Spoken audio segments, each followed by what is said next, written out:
nin xabsi daa'im ku jira oo noloshiisu hal mar isbedeshay. haddaba sirtu maxay tahay? daawadayaal kusoo dhawaada sheekada nin lagu xukumay xabsi daa'im gudaha xabsi ku yaala Mareykanka. qof walba oo ninkani garanayay wuxuu aaminsanaa in noloshiisu ay u dhammaatay, rajana aan laga qabin inuu xabsiga kasoo baxo. laakiin si lama filaan ah, tani waxay noqotay bilowga sheekada, ma ahase dhammaadkeeda. sheekadani waxay ku saabsan tahay nin madow ah Mareykan ah loona yaqaano Tobias, ama sida markii dambe uu la baxay Tobias bin Cabdiraxmaan. Tobias bin Cabdiraxmaan wuxuu ahaa maxbuus caadi ah ilaa uu ka maqlay sheekooyinka Malcolm X iyo waayihiisii bedelay nolosha dad badan. Islaamku waa wadada xorriyadda. haddaba marka hore ogalna sheekada ninkani bedeshay. Malcolm X wuxuu ahaa mid ka mid ah dadka ugu caansan ee ugu dagaalama xuquuqda dadka madow ee reer Mareykanka.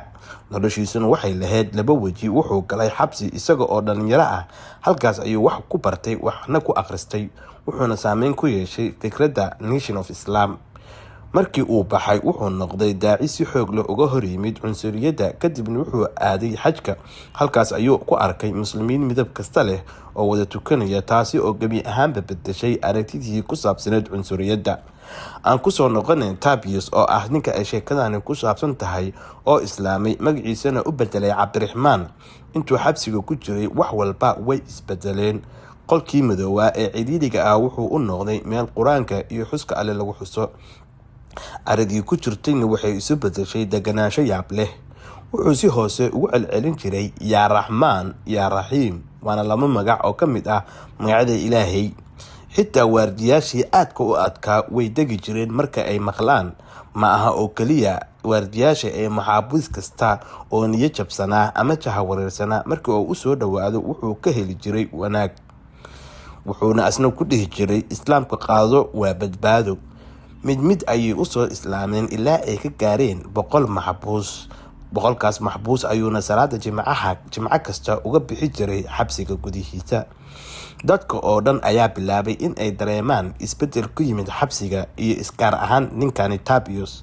korsooryaashii iyo mas-uuliyiintii xabsiga ayaa u arkay markaasi in ninkani xukunkiisa la khafiifiyo oo looga dhigo 25 sano. markii muddadii dib loo eegay waxaa la ogaaday in horey ninkan uu u qaatayba 26 sano. hal daqiiqo gudaheed ayaana ninkii albaabadii loo furay oo loo sheegay inuu fasax yahay.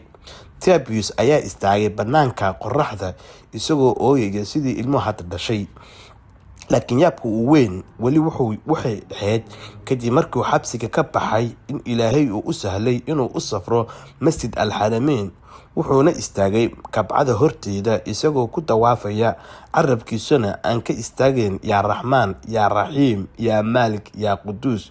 erey walba wuxuu ka imaanayay qalbigiisa, sida uu sheegay markii uu ka sheekeynayay sheekadiisa. wuxuu yiri waan lumay, Ilaahay baa i hanuuniyay. waan xirnaa, Ilaahay baa isii daayay. waxaana ku jiray mugdi, Ilaahay baa iftiin igu bedelay oo banaanka i keenay. gudaha xabsiga waxay ugu yeeri jireen Tobi. marar qaarna waa la garaaci jiray haddii uu tukado. xitaa wuxuu ku qarin jiray siyaayada ku tukashada gudaha furaashkiisa. laakiin wuxuu ku dheganaa hal aayad oo ahayd Ilaahay ma bedelo xaalad qoom ilaa iyagu naftooda bedelaan. wuxuuna mar walba oran jiray tani waxay ahayd furihii albaabka noloshayda. maanta wuxuu furay masaajid yar oo Ameerika ku yaala, wuxuuna booqdaa xabsiyada jimco kasta isagoo wata biyo samsam ah. wuxuuna u sheegaa maxaabiis kasta oo uu la kulmo, wuxuu yiraahdaa cab biyahan oo dheh laa ilaaha ila allahu. albaab waliba wuu ku furmi doonaa idamka Ilaahay. weli wuxuu ku celceliyaa ninkani oo aan afkiisa ka go'in yaa Raxmaan yaa Raxiim. haddaba daawadayaal, nala wadaag fikirkaaga ku aadan sheekadan yaabka leh, waxaana inoo sheegtaa hal daqiiqo ma bedeli kartaa wax walba oo noloshaada ku saabsan.